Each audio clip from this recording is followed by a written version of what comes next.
Hey everyone, it's Mark Reynolds. Man, how about that? We're going to try it again. So, apparently, the first live did not record. There you go. Living and learning live and in real time today. So, without further ado, I just want to welcome everybody back to the replay live training. We'll try it again, where we were talking today about one of the big cultural myths that really plague, especially American workers, but a lot of just Western thought, which is the more I do, the more valuable I become. And that's a really poisonous thought that a lot of us just adopted, and it takes a long time when you start to think like, where did that thought come from? How did that even get into my mind? Why do I believe that? And I know for me, for the longest time, it came from the fact that I was really good at a lot of things. So I got a lot of positive reinforcement. A lot of it well meaning from my parents, from my teachers, from mentors, from my friends. Because I was talented, because I was smart, and I was hardworking like most of you, I came to be very reliable. And people said that they didn't have to worry about me because I could get it done. And so I did. And I would just keep taking more and more of it on. And then I started feeling a little bit overwhelmed. So I really dug into productivity books and speaking with masters and getting David Allen's Getting Things Done and reading Essentialism, and then getting caught up in Stephen Covey's Seven Habits. And I bought all the calendars and I bought the schedulers, and I got into email box zero for a while. And then it occurred to me that why was I doing all this? Why did I feel so compelled to be the one that had to do everything? And the thought was, what I do makes me valuable. But that's not true. It's not true in the way that we traditionally think about it. So let me just take a step way back here for just a second. And as I put my hand on my heart, I feel it beating. And I think I have to do nothing to earn that next heartbeat. As I stop and get conscious with my breath, I realize I have to do nothing to earn either of those. Right? They're gifts of life. So then I think, what about others? Do I value others just for what they can do? How much they do for me? Is that how I think about my family? Is that how you think about yours? I think about the day that my son was born, and I've I tried to tell him this with some regularity, that there's nothing that he does that makes him worthy of love. I chose to love him from the moment he was born.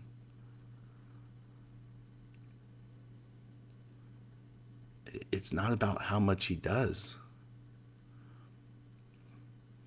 And I think a lot of us can get there with our close personal relationships. Like that's not a super bridge thought. That's not super far for us to travel to go. Yeah, okay, my family. But what about work? And that one takes a little harder, especially with some of us with the careers we grew up in, because for me in accounting, we have billable hours. If you're an attorney, you have billable hours. If you're a doctor or a nurse, right? There's patients, there's charges, and clearly, the more you do, right, the more you work, the more you bill, the more value you add to the company. But that doesn't change your worth. And as you move up in the company, more and more is asked of you.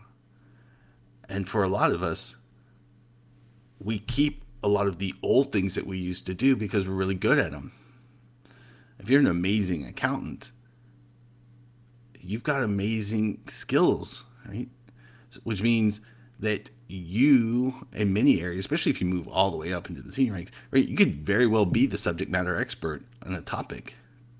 You may be the leading subject matter expert in the entire nation on some of these elements, especially around some super technical components.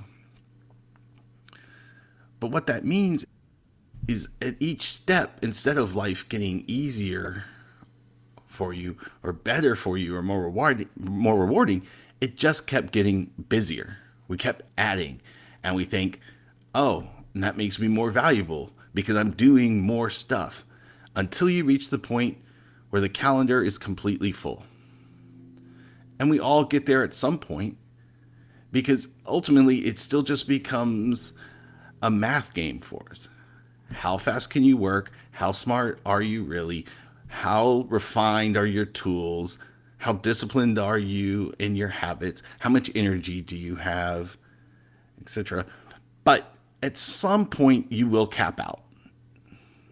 Everyone caps out. And then what do you do? Do you say that's the most I'll ever be? That's my total worth? No, because it's not about how much you do, how many things that you do, quantity of things that you do that are going to propel you forward. And you know this too, right? There are a lot of things that we do that don't add any real joy to our life. There are tons of things where we see people do, they just don't add any meaning for you. Others are doing them on your behalf. So, one of the key secrets that is an open secret is that when a schedule gets full, we understand that the premise of time is that each day is only 24 hours. Nobody has a pause machine. There's no additional time allocation. You can't save it for today and get tomorrow. There's no ROI. You can't invest it. You can't save 20 minutes today and let it ride in a safe indexed mutual fund for the next 20 years and then have a million minutes 20 or 30 years from now. It's not like that. It's a set bucket that expires. In the old video game world, it's like a 2D scroller, right? Going left. Once the screen is passed, there's no going back. We only go forward in time. So once you know that everybody's got the same 24 hours, it's super exciting because, one, that's the great equalizer. No matter how you were born, where you were born, what you look like, how much money you have, etc., everyone gets the same 24 hours. So, in order for you to do more of the things that you would like, the only way to create more space for the activities that bring you joy or bring additional value to the company is for you to eliminate items that are already on the schedule. And people really push back when I say, oh, the secret to doing more is by doing less. Because when people hear me first say do less, they think do nothing. And it's not at all what I'm saying.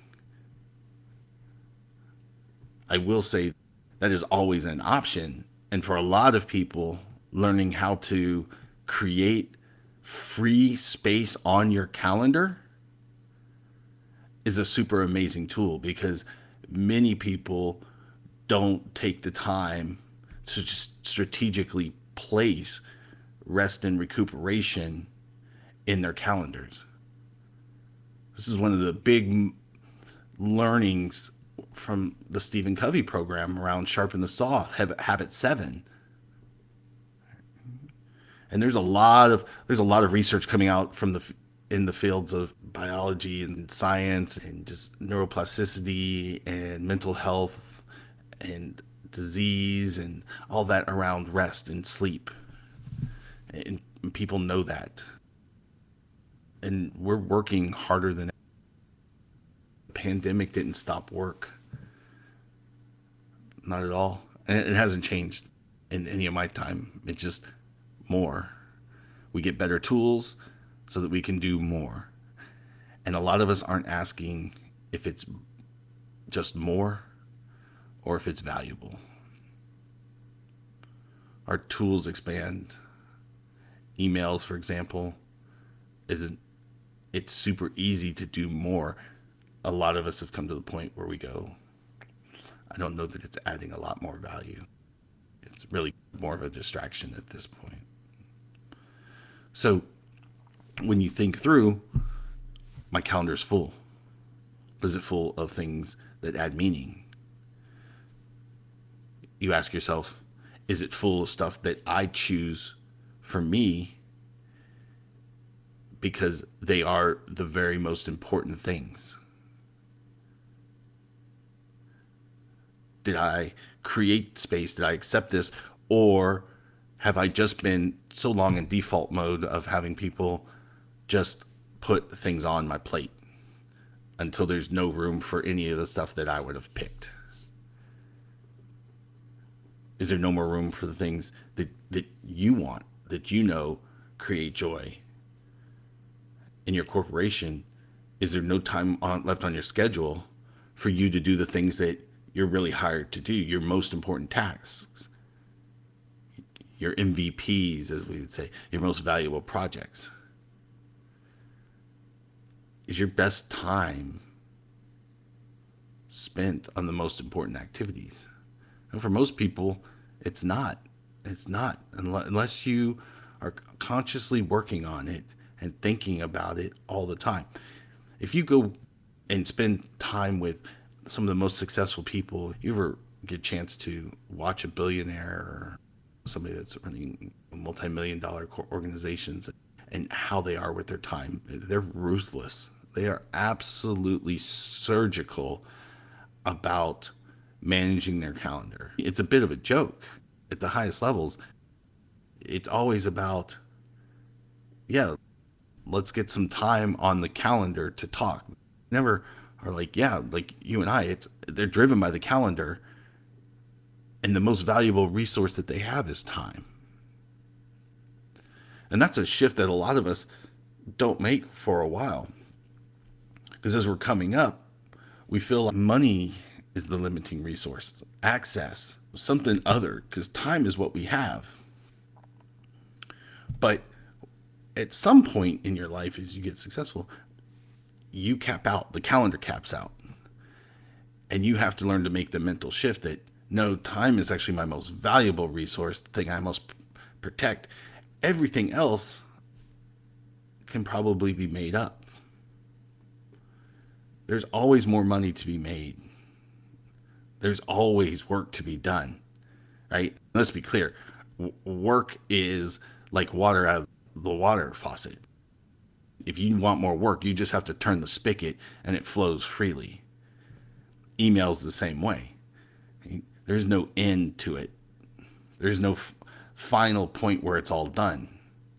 Even if you finish today, at this exact moment, if your inbox is at inbox 0, by the time you finish this, there'll be something there. There'll be a new email.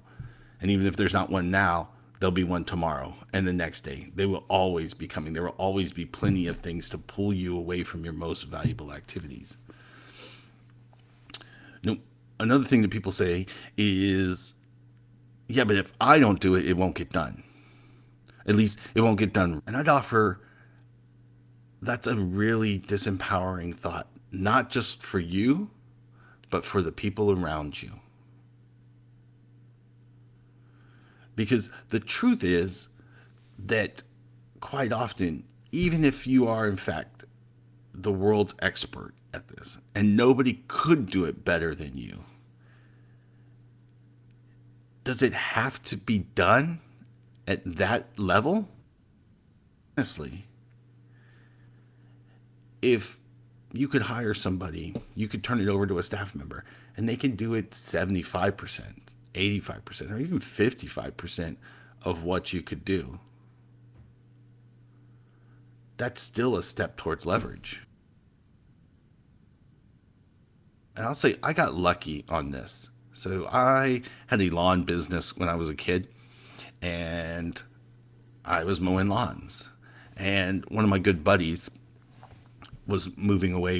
I grew up in a Navy town. For some of you may know my history. Some of you are new to the world.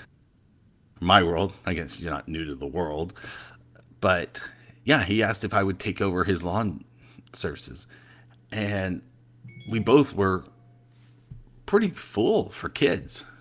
But I agreed. It sounded good. I wanted the money for sure. And so I was trying to mow his lawns and my lawns. And inevitably, as I was mowing lawns, people would ask if I would mow their lawn too. And it didn't take me very long before I just didn't have any more time left on my calendar. I'm still a kid. I'm trying to go to school and I'm mowing these lawns on the weekends and in the evenings. And there's just so much time. But the requests kept coming in and I wanted the money. So I learned my first little bit of co-sourcing, outsourcing. I started to ask some of the other local kids if they would want to mow some of the lawns, and it started to scale. And at first it was hard because I didn't feel like they mowed the lawns as well as I did. They weren't as diligent in the edging and the raking of the leaves and just making the yards look pristine.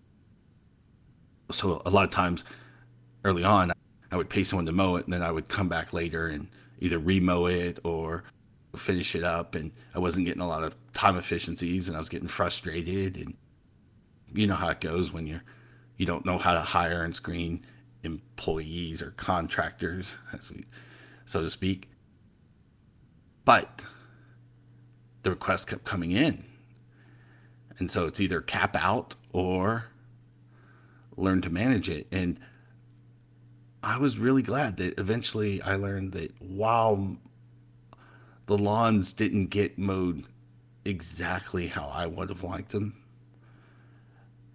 I started talking to the customers, and the customers were still thrilled. And I know they were happy because they were referring me more customers. And the business continued to grow and the business continued to expand. And pretty soon I was mowing no lawns.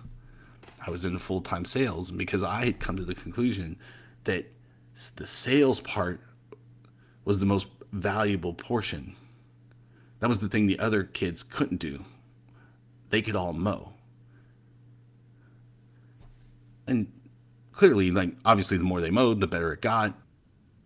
The more people I worked with, the better it got with onboarding my kids, so to speak, and showing them the way.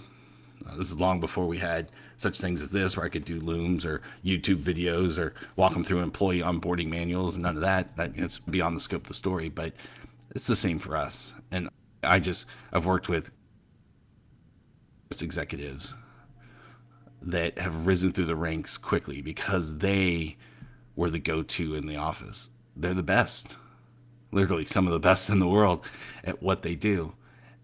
And their schedules are so full because they wind up being the only person that attends the meeting because they're the expert. When they have a team beneath them that's trying to grow as well. And think how disempowering it must be to be on that team and to not have any of that good work coming down because we've chose to hold it up. And for me, I was lucky. Like I said, I learned very early on to delegate, defer, and just hold on. I always ask, is this the money maker? Or I call it the big domino, or is this what I'm paid for? And that really had more to do with kind of my unique background and my training, starting at the executive level and then working my way back down into kind of more tactical roles that I was trained from the beginning to rely on team. I had to rely on team because I wasn't going to be the best at it. I was never going to be the expert. So it was very natural for me for a long time to just go with that mindset of, let me go figure out who could do this for me in a manner that is at least up to standard, right? That they can grow into it.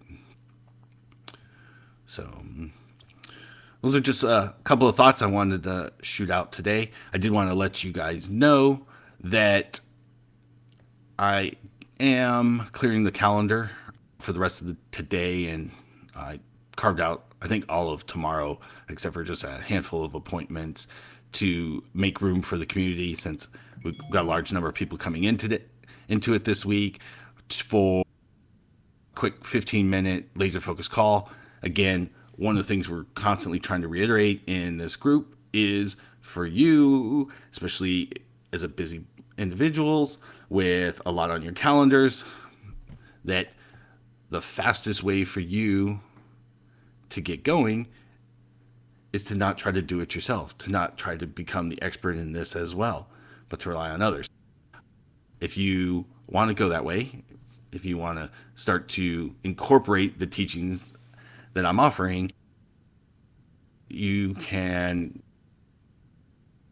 on the link below, or I'll post a link to a quick 15-minute, I call it a laser coaching session, a success audit, where all we do 15 minutes is get laser focused on really what the current constraint is for you and get you at least one actionable tip to move you forward. So what I don't want you to do, or to feel like you have to do, is come to a training, do something like this, and think like, okay, now there's more I have to do, more I have to learn. No, I'm trying to offload some of that for you. And honestly, it's just the fastest way I know to help you.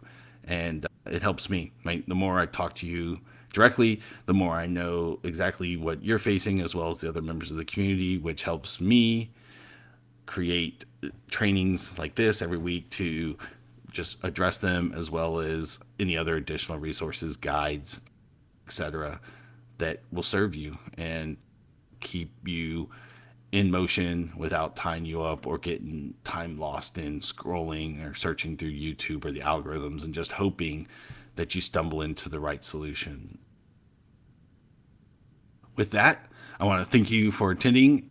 If ever you need anything, again, please reach out for one of the scheduling sessions, or if you have a topic or something, send me a DM and I'd be glad to take a look at it and see if I can't send you over a resource, or, like I said, get you back into motion. I don't want you guys searching and wasting valuable time on trying to find answers. Let me help you if I can. All right. With that, I wish you well and have a wonderful week, and I will talk to you later. Bye.